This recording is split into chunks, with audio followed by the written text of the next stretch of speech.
안녕하세요. 허재영 기자입니다. 자, 시사바리스타 오늘 좀 짧게 어쨌든 핵심만 좀 말씀드릴게요. 정경심 교수 이 사건 관련해서 이제 선고 결과 1심 선고 결과가 나왔는데 너무나 그 예상 밖의 선고가 나와서 다들 지금 멘붕이시죠. 저도 사실 그렇습니다. 여러분, 제가 여러분들한테 때로는 가끔 뭐랄까 좀 허재영 기자 이해가 안 된다. 뭐 이런 이제 비난까지 들어가면서 제가 계속 그 뭐랄까 판사들의 입장에서 설명드리려고 노력했던 건 어, 국민의 법감정과 판사들의 법 논리가 제가 다르다는 걸 알고 있기 때문에 최대한 이 보수적으로 해석해서 이 판사들의 머릿속을 여러분한테 이해하기 쉽도록 전달하려고 노력하지 않으면 그냥 뭐 이해가 일단 안 되니까 판사부터 일단 욕하게 되고 어 그러면은 판사들이 무슨 생각을 평소에 하고 사는지를 모른 채로 그냥 막 다 적폐다. 예. 뭐 이렇게만 이제 결론이 나오니까 정작 사법 개혁을 우리가 어떻게 해야 되는지, 어떤 대안을 찾아야 되는지 이런 것에 대한 이제 건설적인 논의로 성장하지 못하기 때문에 제가 그래서 계속 보수적인 관점에서 계속 판사들의 머릿속을 여러분들한테 이해시켜 드리려고 노력을 한 거예요. 그게 인제 제 기자로서의 양심인데 제가 그렇게 보수적으로 아무리 이 사건을 보려고 해도 특히 동양대 표창장 그 위조 의혹 이 부분에 서만큼은 저는 이게 완벽하게 검찰이 위조 사실을 증명해 내지 못했다라고 저는 봤거든요. 아무리 제가 이거를 그죠? 보수적으로 보려 해도 그래요. 검찰은 물론 주장을 했죠. 그렇게 주장을 했는데 위조했다고. 근데 그건 검찰의 주장인 것이고 증명을 해내야 되거든요. 중요한 건 주장이 아니라 증명. 예?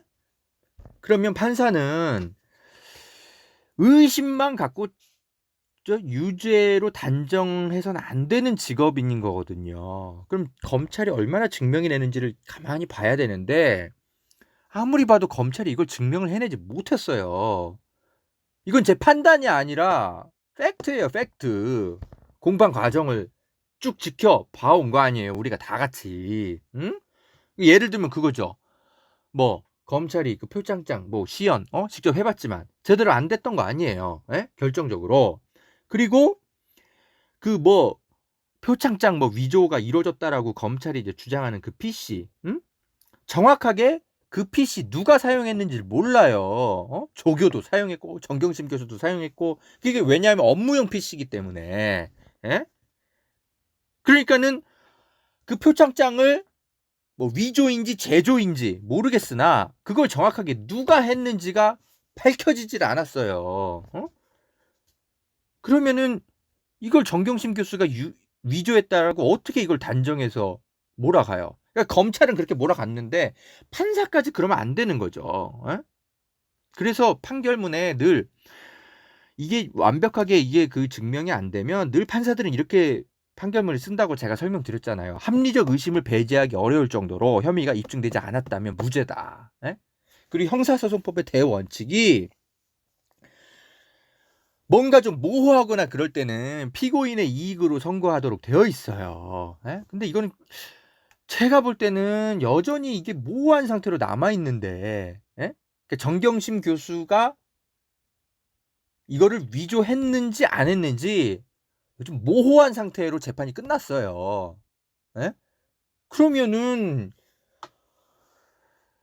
유죄라고 단정할 수 없죠. 물론 이제 여러분은 정경심은 무죄다 이렇게 이제 주장을 하시는 분들 많은 거 제가 알고 있는데 저는 기자로서 제가 그런 표현까지는 조심스럽고 다만 혐의가 입증되지 않았다라고 설명을 드릴 수 있는 게 저는 기자로서는 최선인 것 같아요.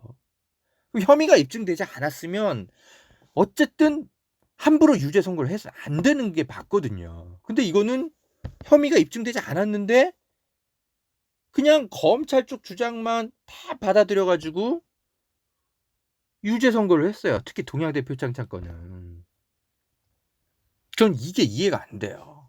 제가 지금 판결문을 구하진 못했는데 판결문을 좀 요약한 문 같은 건 기자들에게 배포가 됐더라고요. 한 30페이지짜리.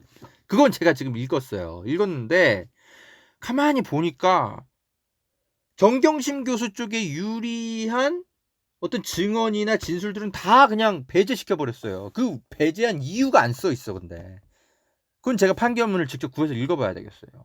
이해가 안 돼요. 왜 그건 다 배제해 버렸는지. 그러니까 제가 뭐 무조건 뭐 사법부 적폐다, 뭐 판사가 다 뭐 검찰의 눈치를 봤네. 제가 이렇게 논평은 안 하겠어요. 그건 여러분들이 하세요. 다만 저는 판사가 무슨 근거로 검찰 쪽의 주장은 받아들이고 정경심 교수 쪽에 유리한 증언들도 상당히 많은데 이건 다 배적했는지 그거를 살펴보려고 그러는데 그 논리가 아직은 이게 제가 지금 갖고 있는 이 판결문 요약문에는 안 나와 있어요. 이해가 안 돼요. 아이고 여러분 일단 답답하실 테니까 일단 급하게 좀 정리해 드리고요. 잠깐만 좀 광고 듣고 오시겠습니다.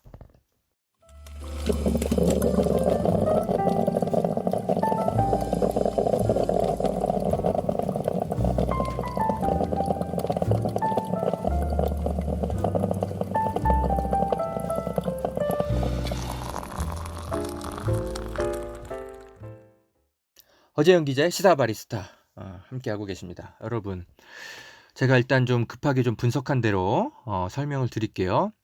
일단 안타깝게도 정경심 교수 딸 조민 씨 그 서울대 공익인권법센터 이거 인턴십 확인서가 가짜로 허위로 발급된 거다. 근데 이거를 허위를 발급한 주체를 조국 교수로 단정해서 판사가 판단을 해버렸어요. 그래서 제가 도대체 무슨 근거로 이거를 조국 교수가 공모했다라는 거야? 제가 이걸 좀 가만히 좀 그 판결문 요약문을 살펴보는데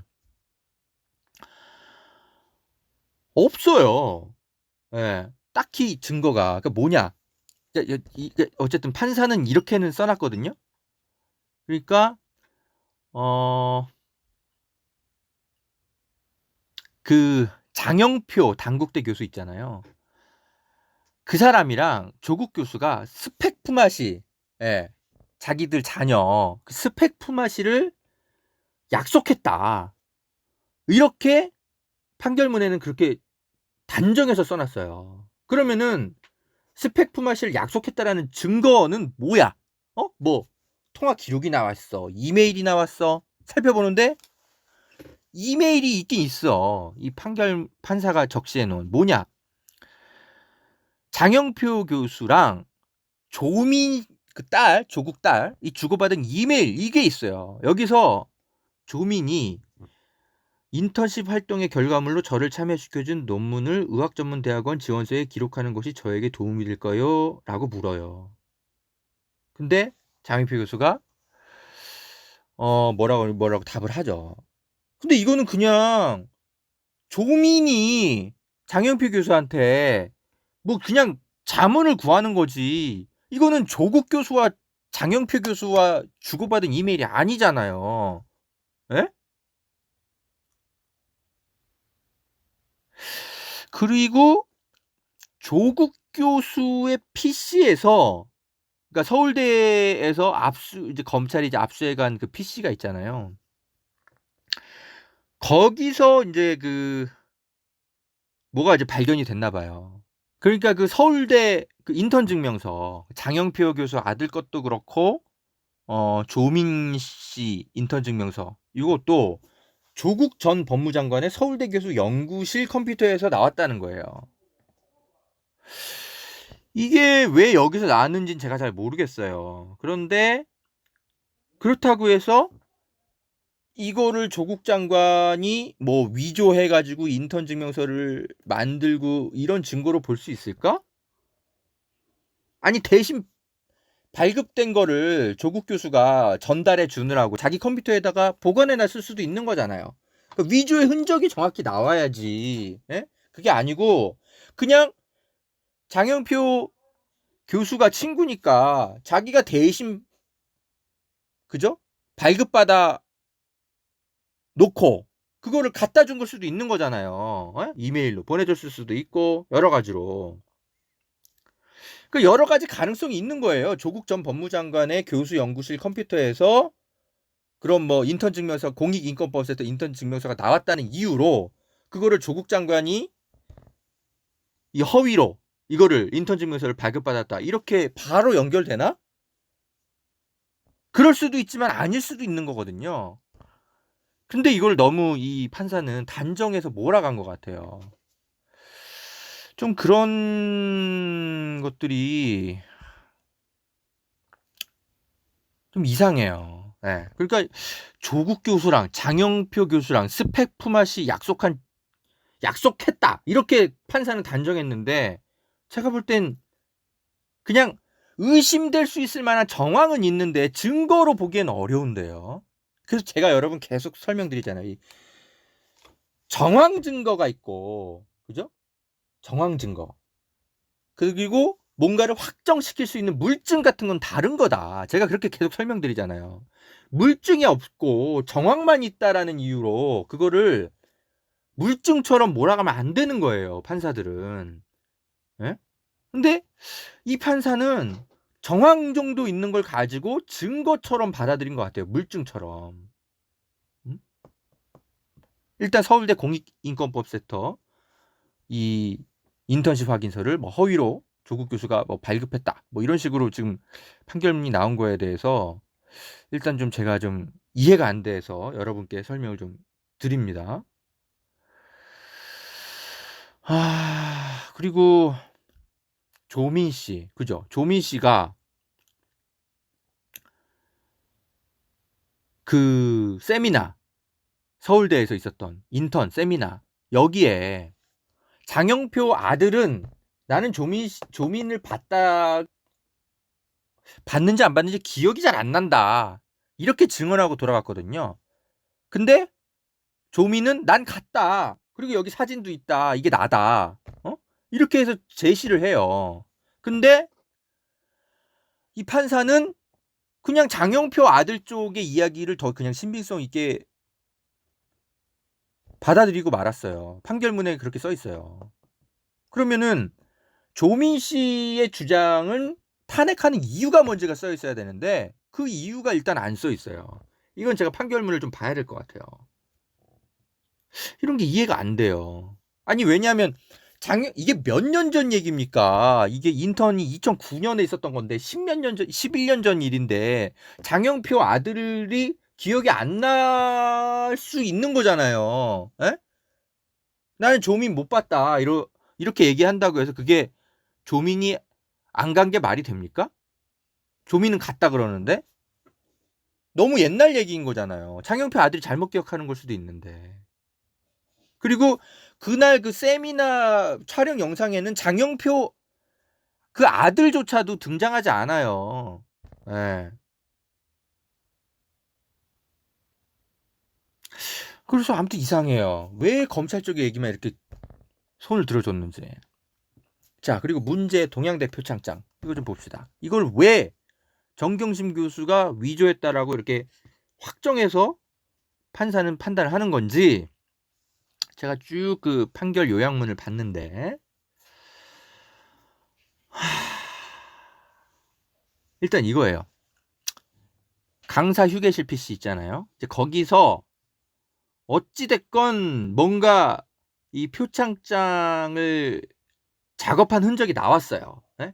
위조인지 아니면 합법 그 동양대의 정상적인 제조 과정인지는 모르겠으나 아무튼 그게 나왔단 말이죠. 검찰은 그게 위조다 이렇게 주장을 하는 거고 정경심 교수 쪽은 아니다. 내가 한 건 아니지만 누가 했는지 모르지만 조교가 했건 뭐 동양대 직원이 했건 누가 했건 그 사람들이 해서 준 거다. 이렇게 얘기하는 거잖아요. 강사 휴게실 PC에서. 근데 이거를 정경심 교수가 작업한 걸로 판사가 판단한 이유가 뭐냐? 이렇게 봤더니 이거예요.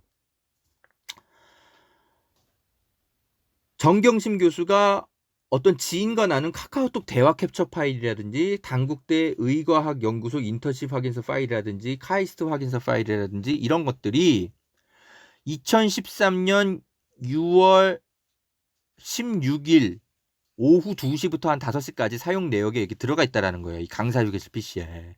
그러니까 강사 휴게실 PC에 왜 조민 씨 개인의 서류들이 막 작업한 흔적들이 있어. 그러니까 이건 정경심 교수 당신이 그때 당시에 이거 어디서 했는지 모르겠지만 이 PC를 직접 사용했던 거 아니야? 판사는 그렇게 의심을 한 거죠. 예. 근데 제가 알고 있기로는 이 강사 휴게실 PC를 정경심 교수가 집에 가지고 가서 썼던 걸로 알고 있어요. 굉장히 오랫동안. 예. 그러다 나중에 반납한 거겠죠. 그러고 그냥 방치해 놓은 거겠지. 그러니까 당연히 자기 딸, 그러니까 집에서 자기 개인 PC처럼 사용한 거니까 자기 딸 관련해서 그게 있을 수도 있는 거 아니에요? 이걸 꼭 정경심 교수가 이 PC로 위조를 했다, 본인이 했다라는 증거로 바로 연결될 수 있는 건가? 그럴 수도 있고 아닐 수도 있는 거거든요. 제가 볼 때는 여전히 그래요. 이 컴퓨터로 그 왜 조교가 같이 썼을 수도 있는 거잖아요. 예. 그러니까 왜 이 동양대 이 직원들이 이 재판에 나와서 이제 여러 그 증언을 하는데 특히 조교가 교양학부 조교인가? 그분이 나와가지고 재판에서 이런 증언을 해요. 실제로 내가 뭐 이분이 이제 조민 씨 거를 내가 직접 그 발급했다 이런 얘기까지는 안 하는데 다만 뭐 그 원래 그 업무용 PC에 뭐 직인 파일도 원래 좀 많이 들어 있고 그리고 제가 뭐 임의로 번호를 따가지고 동양대 총장 명의의 상장과 수료증 여러 번 제작들을 해봤고 뭐 했고 자기들이 많이 해봤다라고 얘기를 해요.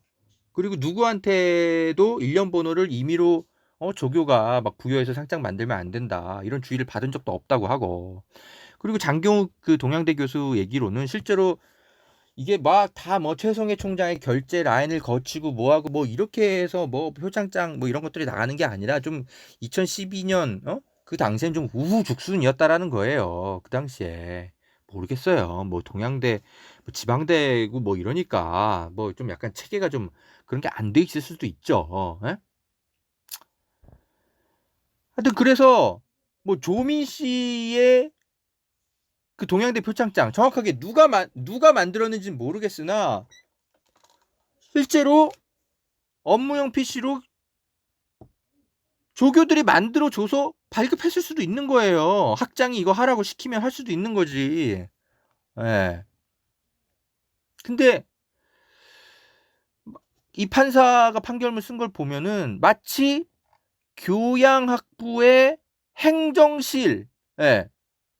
뭔가 그런 데에서만 발급되는 것처럼 그런 식으로 이해를 해서 판결을 했더라고요. 근데 그 행정실 직원들이 재판에 나와요. 재판에 나오는데 저는 이런 거 발급한 적이 없습니다. 어쩌고저쩌고 계속 그런 얘기만 해요.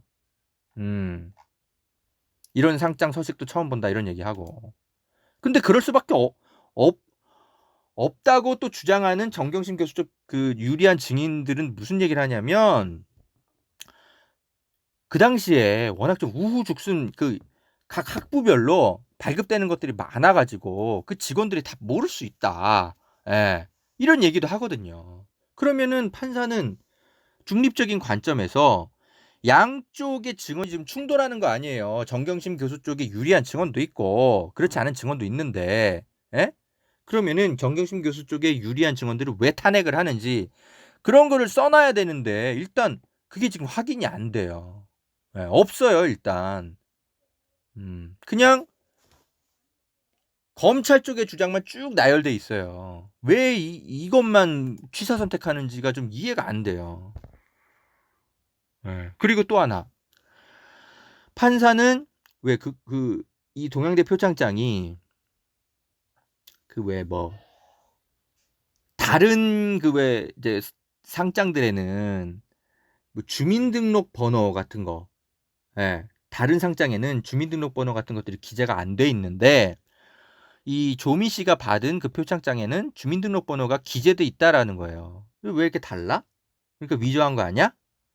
이렇게 이제 판사는 판단을 해버렸는데 저는 오히려 역으로 이건 오히려 정경심 교수에게 유리한 정황 같은데 왜냐하면 아니 위조를 하려는 사람이라면 다른 상장 서식을 당연히 참조했을 거 아니에요. 에? 그래서 똑같이 만들었을 텐데 이렇게 엉터리로 만든다는 게 말이 돼요? 위조를?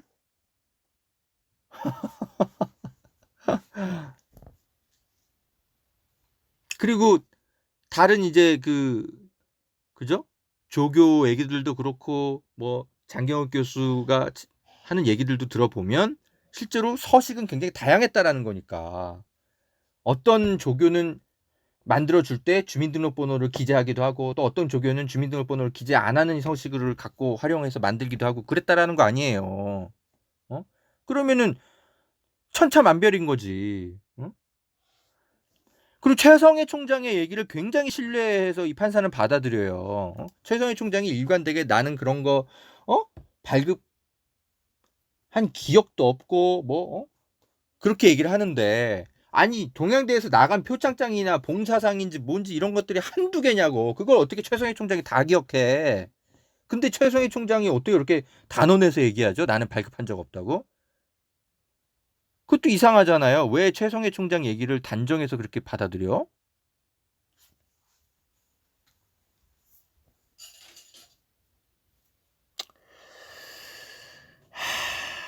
그러니까 엇갈려 있는 얘기들이 굉장히 많아요. 예, 위조와 관련해서는. 응? 정황 증거들이 예를 들어서 이렇게 당시 정경심 교수가 근무할 때 그 대학원 근무 장소에 그런 문건을 만들어서 기한문 같은 거, 표창장 같은 거 만들어서 줄 만한 조교가 없었다든가, 이런 얘기들을 주로 그 컴퓨터에 사용한 내역들을 보게 되면 그러니까 주로 이게 정경심 교수가 사용한 것으로 보인다. 판사는 계속 이렇게만 써놔요.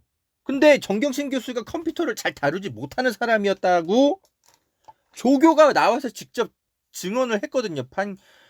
에?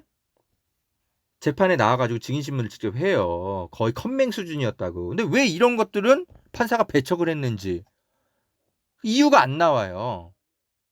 어.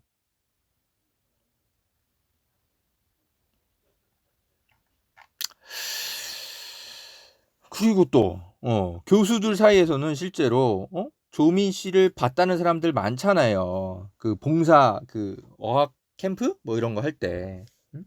그래서 교수들 사이에서는 실제로 최우수 봉사상 주자고 말했다.